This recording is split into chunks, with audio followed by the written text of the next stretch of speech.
Friends, this is CA कोमल बंसाली। हमने last की video में रेजिडेंस स्टेटस चेक किया था, इंडिविजुअल एचयूएफ और कंपनी है उन सब का। अब मैं इस वीडियो में डिस्कस करने वाली हूँ जो फाइनेंस एक्ट 20 आया है उसके अंदर जो इंडिविजुअल का रेजिडेंस स्टेटस है वो एक्सप्लेनेशन एड होने की वजह से कुछ उसके अंदर चेंजेज आए हैं। तो आज हम उसी वीडियो पे डिस्कशन करेंगे। तो आगे बढ़ते हैं हम। अंदर यहाँ जो एक्सप्लेनेशन बी है, एक्सप्लेनेशन बी के अंदर कुछ एडिशन हो गया है।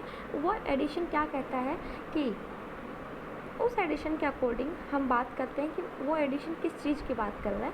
वो एडिशन कहता है कि in section of the income tax with effect from 1 April of 21, मतलब ये फाइनेंशियल ईयर 1920 में नहीं लगने वाला, ये फाइनेंशियल ईयर 2021 में लगने वाला है, क्योंकि यहाँ पे बात करता है 1 अप्रैल ऑफ 21 और जो इनकम टैक्स है वो असेसमेंट ईयर में बात करता है। तो यहाँ पे जो 1 अप्रैल ऑफ 21 की बात की है, इसका मतलब है ये असेसमेंट ईयर 21-22 है जिसका प्रीवियस ईयर 20-21 होगा। तो ये जो कंडीशन जो मैं आपको अब बताने जा रही हूँ वो किस केस में अप्लाई होने वाली है, वो अप्लाई होने वाली है जब हम फाइनेंशियल ईयर 2021 में पहुंच जाएंगे उस टाइम। ये कहता है, इसमें दो कंडीशन आई है, क्लोज ए और क्लोज बी। तो ये कहता है आफ्टर क्लोज 1 इन एक्सप्लेनेशन 1 और in clause B for the word, ये क्या बात कर रहा है, in close I in explanation 1। जो क्लोज फर्स्ट है, क्लोज फर्स्ट हमने क्या पढ़ा था, क्लोज फर्स्ट हमने पढ़ा था जो क्लोज फर्स्ट है ये individual set to be resident in India क्या होगा। क्लोज फर्स्ट का जो बी क्लोज है, बी क्लोज के अंदर क्या है, एक्सप्लेनेशन है। एक्सप्लेनेशन के अंदर ये क्या बोलता है कि ब्रोज जो एक्सप्लेनेशन है, एक्सप्लेनेशन के अंदर आपको क्या करना है, the word substitute occurring at the word substituted and in case of, जहाँ पे जो वर्ड आ रहा है सब्स्टिट्यूटेड, इस डेफिनेशन के अंदर जो वर्ड आ रहा है क्लोज, जो एक्सप्लेनेशन का क्लोज बी है उसके अंदर जो वर्ड आ रहा है सब्स्टिट्यूटेड, इसके बाद इन्होंने कुछ और भी एडिशन किया है। तो वो एडिशन क्या कहता है वो हम पढ़ते हैं। वो एडिशन कहता है कि substituted in case of citizen और a person of a Indian origin, कोई भी सिटीजन और पर्सन है जो इंडियन ओरिजिन का, जिसकी टोटल इनकम का यहाँ क्या मतलब है वो मैं आपको बाद में समझाऊंगी कि टोटल इनकम का मतलब क्या होता है।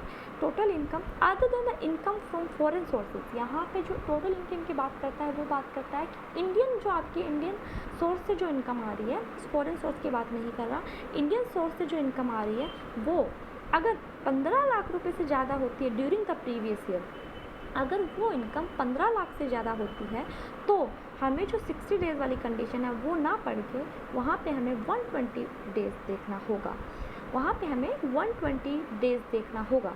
तो हम क्या करते हैं कि मैंने कोई भी इंडिविजुअल देख लिया, ठीक है, अब वो यहाँ पे उस इंडिविजुअल की बात की जो इंडिया में कभी आया ही नहीं है, तो कोई बात नहीं, इंडिया के अंदर आया ही नहीं है तो फिर 182 डेज़ वाली भी कंडीशन सेटिस्फाई नहीं होगी। अगर इंडिया के अंदर आया ही नहीं है, घूमने भी नहीं आया है, तो जो एक्सप्लेनेशन में हमने कंडीशन पढ़ी वो भी सेटिस्फाई नहीं होगी।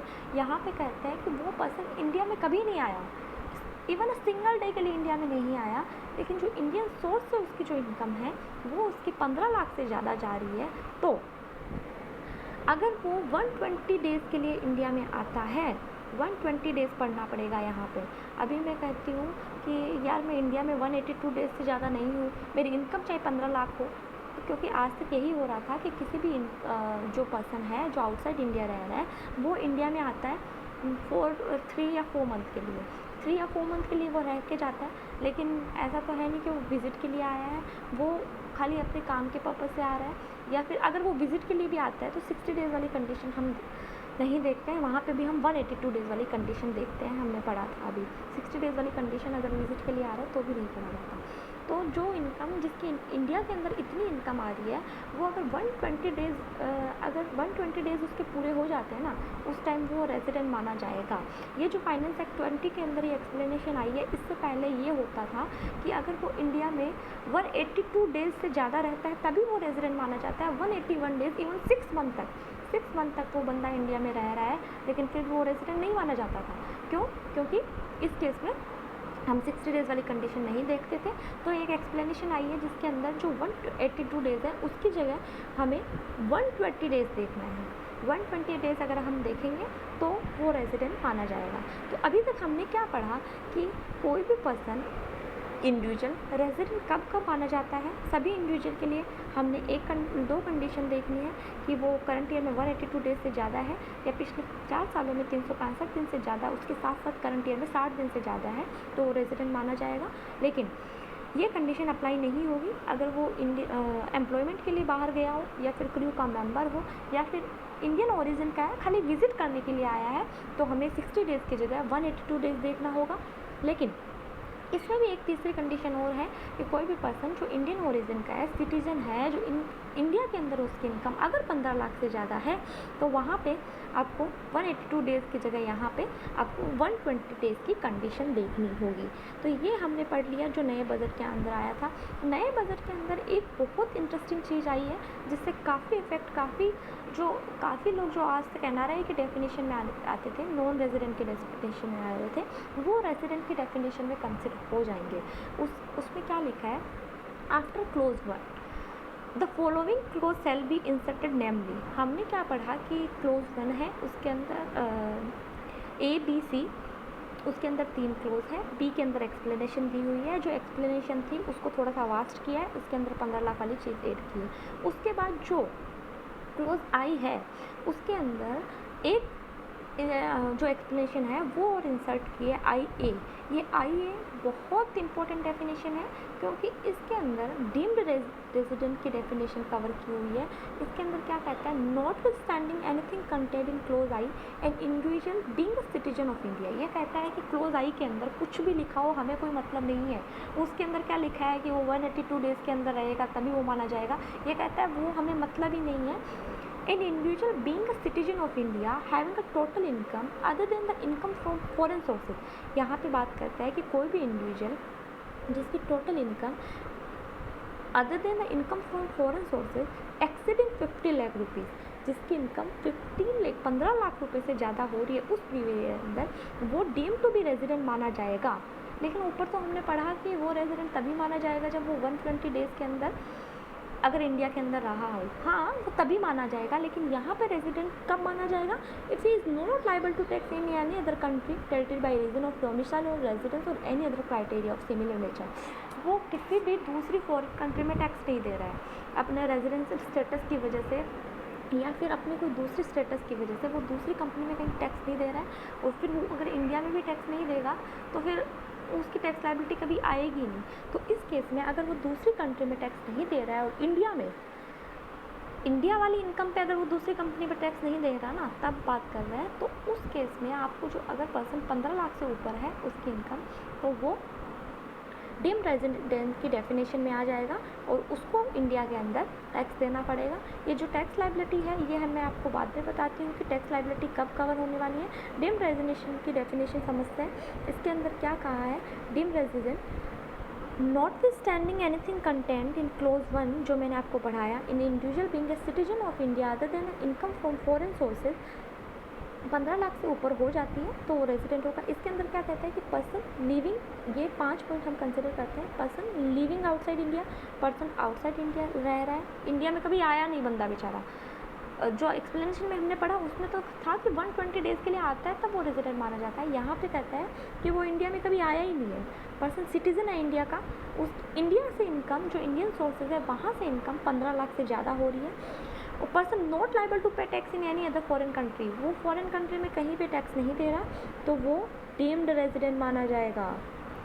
तो उस केस में उसको टैक्स यहाँ पे देना पड़ जाएगा। यहाँ पे एक बात आप ध्यान रखना कि डीम्ड रेजिडेंट कभी भी नॉट ऑर्डिनरी रेजिडेंट नहीं होता है। डीम्ड रेजिडेंट हमेशा ऑर्डिनरी रेजिडेंट माना जाएगा। ऊपर जब मैंने आपको बोला था कि रेजिडेंट में 2 लोग कवर होते हैं, एक रेजिडेंट होता है, एक नॉट ऑर्डिनरी रेजिडेंट होता है, तो डीम्ड रेजिडेंट हमेशा रेजिडेंट की डेफिनेशन में ही आएगा, नॉट ऑर्डिनरी रेजिडेंट के डेफिनेशन में नहीं आएगा। ये हमने पढ़ा। ये एक्सप्लेनेशन आने के बाद ये जो बजट में ये जो चीज़ आई है इसके बाद काफ़ी चेंजेस होने वाले हैं, ये हमने पढ़ लिया। इसके बाद मैं आपको बता रही थी कि टोटल इनकम का क्या मतलब है। यहाँ पे मैंने पढ़ा था आपको कि कोई भी पर्सन जिसकी total income from Indian sources excluding the foreign sources, यहाँ पे टोटल इनकम का मतलब क्या है? टोटल इनकम का मतलब है जो इनकम अक्रू और अराइज इन इंडिया, इंडिया के अंदर अक्रू और अराइज हुई है, या डीम टू बी अक्रू और अराइज इन इंडिया, या फिर रिसीव्ड इन इंडिया और deem to be received in India. ये दोनों अगर इंडियन इनकम होती है तो वो टोटल इनकम के डेफिनेशन में आती है। इंडिया के अंदर अक्रू होनी चाहिए या deem to be accrue India के अंदर होनी चाहिए, इंडिया के अंदर रिसीव होनी चाहिए या deem to be receive India के अंदर होनी चाहिए, या फिर फॉरेन सोर्स की इनकम जो इंडिया के अंदर नहीं है, इंडिया से बाहर कमा रहे हैं, अक्रू भी नहीं हुई है इंडिया के अंदर, रिसीव नहीं है इंडिया के अंदर, लेकिन अगर हम प्रोफेशन की बात करें, प्रोफेशन आउटसाइड इंडिया, मेरी इनकम अक्रू भी वहाँ हो रही है, वहाँ पे मैं कुछ सर्विसेज दे रहा हूँ, और जो इनकम मुझे रिसीव हो रही है वो भी वहाँ पे हो रही है, लेकिन जो उसका सेटअप है, प्रोफेशनल जो सेटअप है वो मैंने इंडिया के अंदर किया हुआ है। और दूसरी बात है कि income from business outside India, but such business is control from India. कोई भी अगर मैं बिज़नेस आउटसाइड इंडिया कर रही हूँ और वो बिज़नेस है जो कंट्रोल हो रहा है इंडिया के अंदर, अगर मैं बिज़नेस आउटसाइड इंडिया कर रही हूँ, मेरी इनकम है जो अक्रू भी आउटसाइड इंडिया हो रही है और रिसीव भी आउटसाइड इंडिया हो रही है, तो वो इंडियन इनकम तो नहीं है, लेकिन अगर कंट्रोल वो इंडिया से हो रहा है तो वो फॉरेन इनकम होते हुए भी इंडिया के अंदर टैक्सेबल होगी। यहाँ हमने टोटल इनकम की डेफिनेशन पढ़ी। अब आगे का जो सेशन है उसके अंदर हम पढ़ेंगे कि रेजिडेंट और नॉट ऑर्डिनरी रेजिडेंट कब होता है, और इनकी जो टैक्स लाइबिलिटी है वो रेजिडेंट की, नॉन रेजिडेंट की, ऑर्डिनरी रेजिडेंट की या नॉट ऑर्डिनरी रेजिडेंट की किस अकॉर्डिंग कवर होती है। इससे रिलेटेड आपको कोई भी डाउट हो तो आप कमेंट बॉक्स में कमेंट प्लीज़ ज़रूर करिए। थैंक यू फ्रेंड्स मेरे इस वीडियो को देखने के लिए। आपको जो भी इस वीडियो से रिलेटेड या फिर और कोई अदर क्वेश्चन है तो उससे रिलेटेड आप कमेंट बॉक्स में कमेंट कीजिए, उसके अकॉर्डिंग मैं आपको जो नेक्स्ट वीडियो है वो प्रिपेयर करूँगी। और मेरे चैनल को लाइक और सब्सक्राइब करना मत भूलिए। Thank you.